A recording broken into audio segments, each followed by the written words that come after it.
et du Fils et du Saint-Esprit. Amen.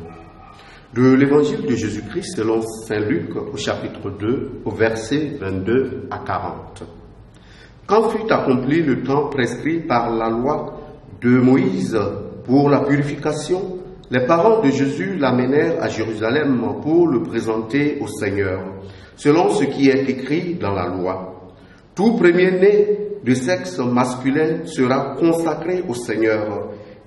Il venait aussi offrir le sacrifice prescrit par la loi du Seigneur, un couple de tourterelles ou 2 petites colombes.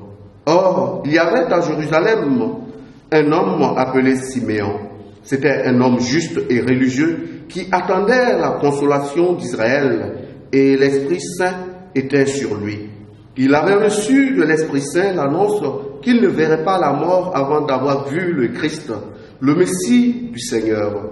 Sous l'action de l'Esprit Saint, Siméon vint au temple. Au moment où les parents présentaient l'enfant Jésus pour se conformer au rite de la loi qui le concernait, Siméon reçut l'enfant dans ses bras et il bénit Dieu en disant : « Maintenant, ô Maître souverain, tu peux laisser ton serviteur s'en aller en paix, selon ta parole. Car mes yeux ont vu le salut que tu préparais à la face des peuples, lumière qui se révèle aux nations et donne gloire à ton peuple Israël. » Acclamons la parole de Dieu. Louange à toi, Seigneur Jésus. Bien-aimés dans le Seigneur, aujourd'hui, fête de la présentation du Seigneur, qui est en même temps aussi le jour où l'Église fête la vie consacrée. Et c'est une occasion aussi pour souhaiter une bonne fête à nous tous, mais de manière spéciale à ces personnes qui se consacrent de manière explicite à la suite du Christ. Quel enseignement pouvons-nous tirer de l'Évangile de ce jour dans le sens de l'orientation de notre vie? Eh bien, la première des choses, c'est de prendre conscience que Dieu est à l'œuvre pour chacun de nous. Et si hier, nous interrogions si notre rapport au matériel et notre rapport à la vie humaine, aujourd'hui, nous sommes invités à nous interroger sur notre rapport au Christ.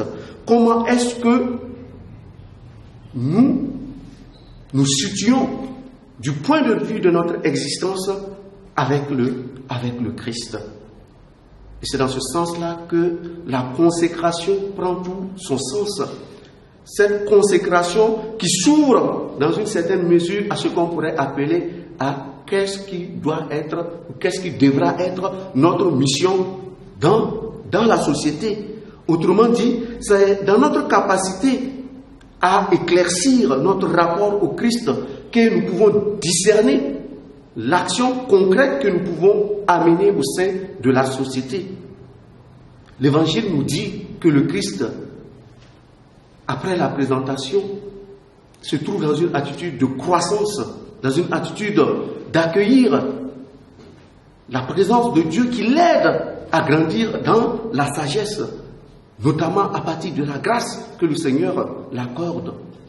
Eh bien, c'est le sens de la consécration.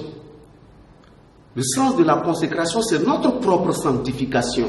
Ce n'est pas d'abord pour la mission, certes, la mission est une conséquence de notre consécration, mais notre consécration est d'abord pour notre propre sanctification.